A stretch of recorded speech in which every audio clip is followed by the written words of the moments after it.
ಹೆಚ್ಚು ಭಾರತೀಯರು ಸಜೀವ ದಹನವಾಗಿದ್ದಾರೆ. ಕತಾರ್ ದೇಶದ ಅತಿದೊಡ್ಡ ಅನಿಲ ಸ್ಥಾವರದಲ್ಲಿ ಭಾರೀ ಸ್ಫೋಟವೊಂದು ಸಂಭವಿಸಿದೆ. ಈ ಸ್ಫೋಟದಲ್ಲಿ ಭಾರತ ಮತ್ತು ಪಾಕಿಸ್ತಾನದ 15 ಜನ ಸಾವಿಗೀಡಾಗಿದ್ದಾರೆ. ದುರಂತದಲ್ಲಿ 66 ಜನರು ಗಾಯಗೊಂಡಿದ್ದಾರೆ.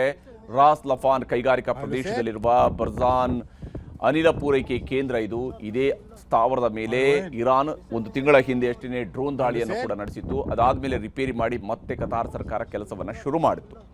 ಇದೇ ಅನಿಲ ಸ್ಥಾವರದಲ್ಲಿ ಇವತ್ತು ಸ್ಫೋಟ ಸಂಭವಿಸಿದೆ. ಯಾವುದೇ ಬಾಂಬ್ ದಾಳಿಯಿಂದ ದುರಂತ ಆಗಿಲ್ಲ ಅಂತೇಳಿ ಕತಾರ್ನ ಸಚಿವರು ಸ್ಪಷ್ಟನೆಯನ್ನು ನೀಡಿದ್ದಾರೆ.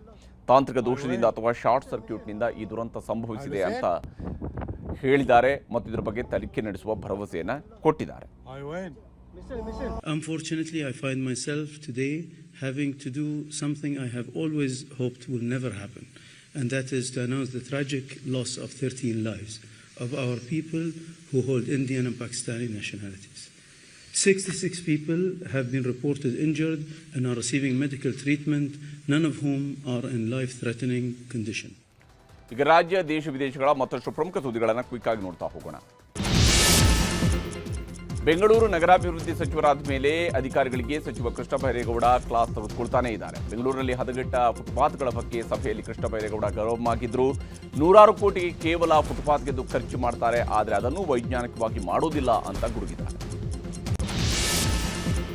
ಬೆಂಗಳೂರಿನಲ್ಲಿ ಮುಂದಿನ 6 ತಿಂಗಳ ಒಳಗೆ ಎಲ್ಲ ವೈಟ್ ಟಾಪಿಂಗ್ ಕಾಮಗಾರಿ ಮುಗಿಸುವಂತೆ ಸಚಿವ ಕೃಷ್ಣ ಬೈರೇಗೌಡ ಸೂಚನೆ ನೀಡಿದ್ದಾರೆ. ವೈಟ್ ಟಾಪಿಂಗ್ನಿಂದ ಟ್ರಾಫಿಕ್ ಜಾಮ್ ಆಗಿ ಜನರಿಗೆ ಕಿರಿಕಿರಿ ಆಗ್ತಾ ಇದೆ. ಅಲ್ಲದೆ ವೈಟ್ ಟಾಪಿಂಗ್ ಮಾಡೋದ್ರಿಂದ ಲಾಂಗ್ ಟರ್ಮ್ ಉಪಯೋಗವಿದೆ ಅಂತ ಕೃಷ್ಣ ಬೈರೇಗೌಡ ಹೇಳಿದರು. ಮಾವು ಬೆಳೆಗೆ ಬೆಂಬಲ ಬೆಲೆಗೆ ಆಗ್ರಹಿಸಿ ಮಾವು ಬೆಳೆಗಾರರು ಕೋಲಾರ ಜಿಲ್ಲೆ ಬಂದ್ಗೆ ಕರೆ ನೀಡಿದ್ರು. ಪ್ರತಿಭಟನೆಯ ಬೆನ್ನಲ್ಲೇ ರಾಜ್ಯ ಸರ್ಕಾರ ಪ್ರತಿ ಕೆಜಿ ಮಾವಿಗೆ ₹4.37 ಬೆಂಬಲ ಬೆಲೆ ಘೋಷಣೆ ಮಾಡಿದೆ. ಕೇಂದ್ರ ಸರ್ಕಾರವು ಕೂಡ ಬೆಂಬಲ ಬೆಲೆ ಹೆಚ್ಚಿಸಿದ್ದು, ನಾಳೆಯಿಂದ ಬೆಂಬಲ ಬೆಲೆ ಸಹಿತ ಮಾವು ಖರೀದಿಗೆ ಜಿಲ್ಲಾಡಳಿತ ನಿರ್ಧಾರ ಮಾಡಿದೆ. ಬೆಳಗಾವಿಯಲ್ಲಿ ಕನ್ನಡ ನಾಮಫಲಕ ಕಡ್ಡಾಯಕ್ಕೆ ಎಂಇಎಸ್ ಮತ್ತೆ ವಿರೋಧ ವ್ಯಕ್ತಪಡಿಸಿದೆ. ಮರಾಠಿ ನಾಮಫಲಕಕ್ಕೆ ಅವಕಾಶ ನೀಡಬೇಕು ಅಂತ ಎಂಇಎಸ್ ಆಗ್ರಹಿಸಿದೆ. ಎಂಇಎಸ್ ಪುಂಡಾಟಿಕೆ ಖಂಡಿಸಿ ಕರವೇ ಕಾರ್ಯಕರ್ತರು ಆಕ್ರೋಶ ಹೊರಹಾಕಿದರು. ಕನ್ನಡದಲ್ಲಿ ರೈಲ್ವೆ ಪರೀಕ್ಷೆ ಬರೆಯಲು ಮತ್ತೆ ನಿರಾಕರಿಸಲಾಗಿದೆ. ಜೂನ್ 25ರಂದು ರೈಲ್ವೆ ವಲಯದ ಮುಂಬಡ್ತಿ ಹುದ್ದೆಗಳಿಗೆ ಪರೀಕ್ಷೆ ನಡೆಯಲಿದೆ. ಹಿಂದಿ, ಇಂಗ್ಲಿಷ್ ಭಾಷೆಗಳಲ್ಲಿ ಮಾತ್ರ ಪರೀಕ್ಷೆಗೆ ಅವಕಾಶ ನೀಡಲಾಗಿದೆ. ನೈಋತ್ಯ ರೈಲ್ವೆ ಕ್ರಮಕ್ಕೆ ಕರವೇ ನಾರಾಯಣಗೌಡ ಬಣ ಕಿಡಿಕಾರಿದೆ.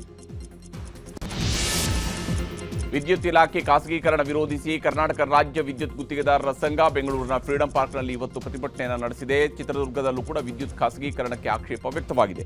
ಬೃಹತ್ ಪ್ರತಿಭಟನಾ ಮೆರವಣಿಗೆಯನ್ನು ನಡೆಸಿ ಕೇಂದ್ರ ಸರ್ಕಾರದ ವಿರುದ್ಧ ಆಕ್ರೋಶವನ್ನು ಹೊರಹಾಕಿದರು.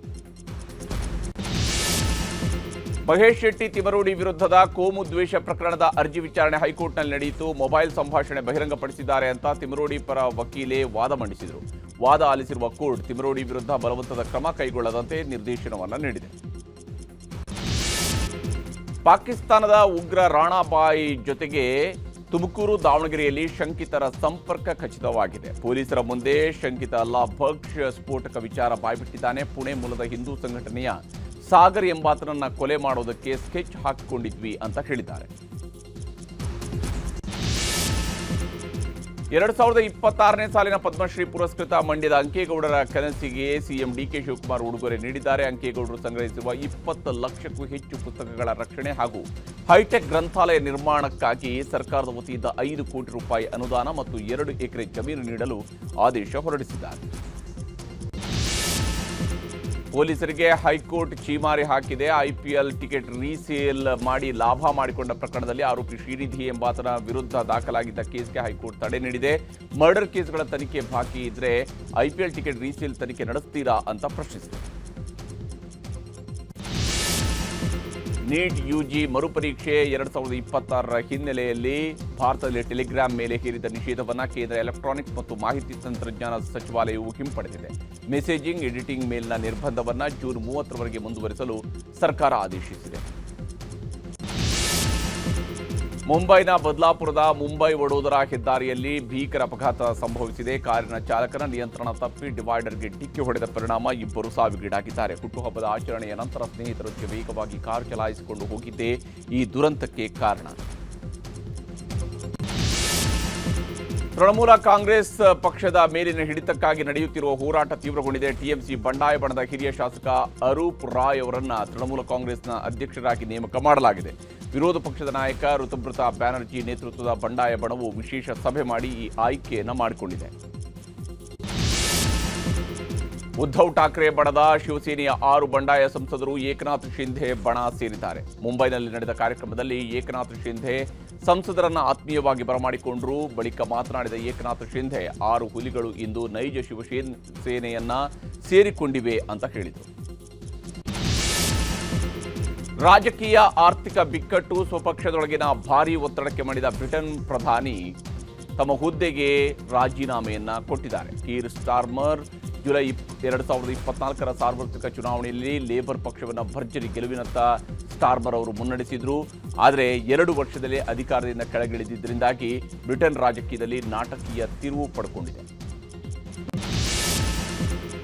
ಡೆಮಾಕ್ರೆಟಿಕ್ ರಿಪಬ್ಲಿಕ್ ಆಫ್ ಕಾಂಗೋದಲ್ಲಿ ಎಬೋಲಾ ವೈರಸ್ ಅಟ್ಟಹಾಸ ಮುಂದುವರೆದಿದೆ.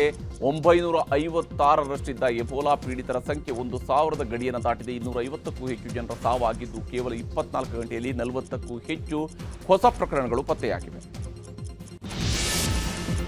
ಇರಾನ್ನಲ್ಲಿ ಹಿಜಾಬ್ ಇಲ್ಲದೆ ಪ್ರದರ್ಶನ ನೀಡಿದ್ದಕ್ಕಾಗಿ ಗಾಯಕಿಯೊಬ್ಬರಿಗೆ 74 ಚಡಿಯೇಟು ಶಿಕ್ಷೆ ವಿಧಿಸಲಾಗಿದೆ. 29 ವರ್ಷದ ಪರಸ್ತು ಅಹಮದಿ ಲೈವ್ ಸ್ಟ್ರೀಮ್ ಪ್ರದರ್ಶನ ನೀಡಿದ್ದಕ್ಕಾಗಿ ಶಿಕ್ಷೆ ವಿಧಿಸಲಾಗಿದೆ.